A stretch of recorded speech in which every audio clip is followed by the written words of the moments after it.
All right, so this one goes out to all the preppers, all the Christians who think they're going to be raptured away. This goes out to all the people who think they can circumvent this coming judgment and destruction. I need to let you know something. Prophecy is very clear on how God plans on carrying all this out, and He has put contingency plans in place for everything you can think of. If you think you're going to flee the country, they're still going to find you. That's prophecy. If you think you can hunker down in your house and have a year and a half or 2 years worth of toilet paper, it's not going to work. They're going to steal it. They're going to burn your houses down. They're going to steal your goods, and they're going to kill you. This is what's coming. This is prophecy. Nobody wants to hear this. And that's why everybody stays out of the prophets. They don't like what they say. But for the people who despise God's commandments, His 10 commandments, His 2 holy covenants, eating clean, this is what's coming to you. And for the Christians who think they're going to just get raptured to a galaxy far, far away, that's not happening either. Amos 5:18 and Micah 2:3, maybe even 7 in there, tell you this. They show you what's going to happen. He tells you. If you think you're going to hunker down in a bunker, and I'll tell you right now, before I came into covenant, before He opened my eyes and gave me the Spirit of truth, I was planning on digging a bunker. Yeah. I had thoughts and the plans. We had a swimming pool. There was other ideas, but I'm telling you, when the 144 come back down, and you can see this from Malachi 3:16 through 18, they get caught up at the 6th seal, they get changed, they become the 144, and they come back down to judge between the righteous and the wicked. Read Joel 2 for what it's going to be like. For what that army is going to be like. It's going to be like the Garden of Eden before them, and behind them, desolation and fire. Burnt wasteland, ashes.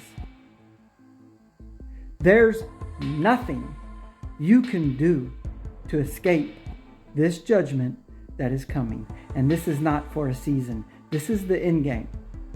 This is the end of it. It's not going to be like you have an invasion on America and then America comes back, with less people, but you start again. No, because that's what they want you to think and believe on all the TV shows and all the movies. It's not happening that way, folks. It's not. You're not going to be able to escape this. I don't care how many guns you have, because if you live by the gun, you die by the gun. I don't care how much ammo. I don't care how much artillery. I don't care what you think you have done to prepare for what's coming. You will not be able to escape it. Every single person on the face of this earth is going to be affected in a major, major way. All this stuff has already been prophesied. The only way you can escape this is by picking up the watchman calling that He commanded everybody to do. You need to read Ezekiel 2, 3, and 33. You need to learn what the royal law is. That's Leviticus 19, 15 through 18. And then you can go read Romans 13, 8 through 10. I think there's some in Thessalonians. 1 Thessalonians 4 or 5. I can't remember. James 2:8. 1 John 3:15. Match it to that. There's a lot of them in there. 1 John 2, 9 through 11. It's rebuking the sin in your neighbor. It's spreading the truth. Warning the people of what's coming.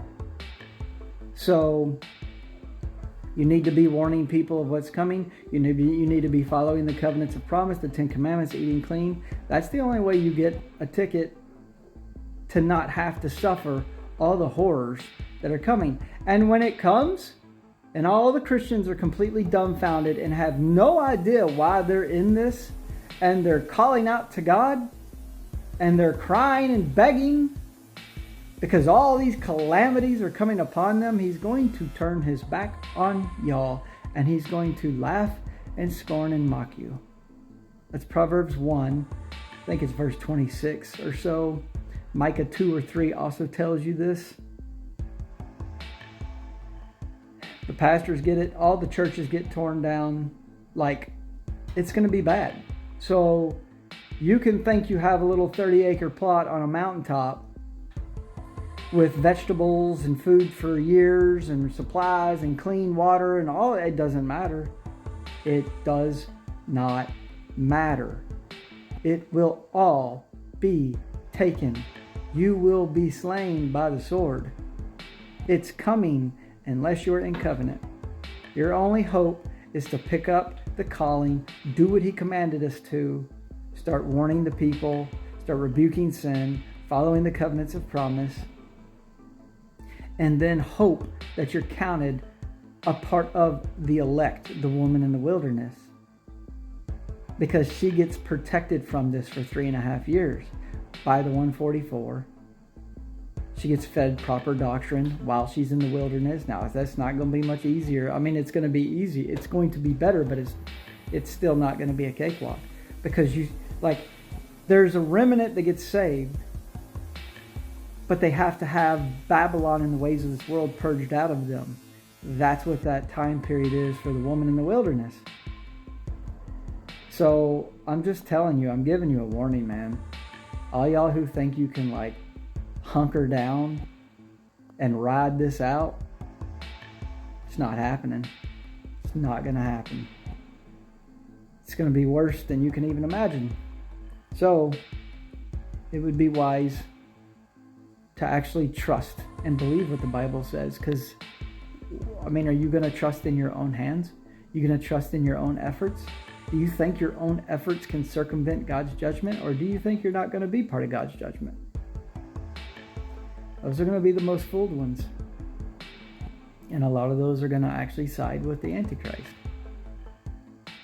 Daniel 11:30 tells you that. So make sure you're doing what is commanded of you. Go and look these scriptures up. Go look up what it means to be a watchman. It's not looking at the stars. It's doing the work.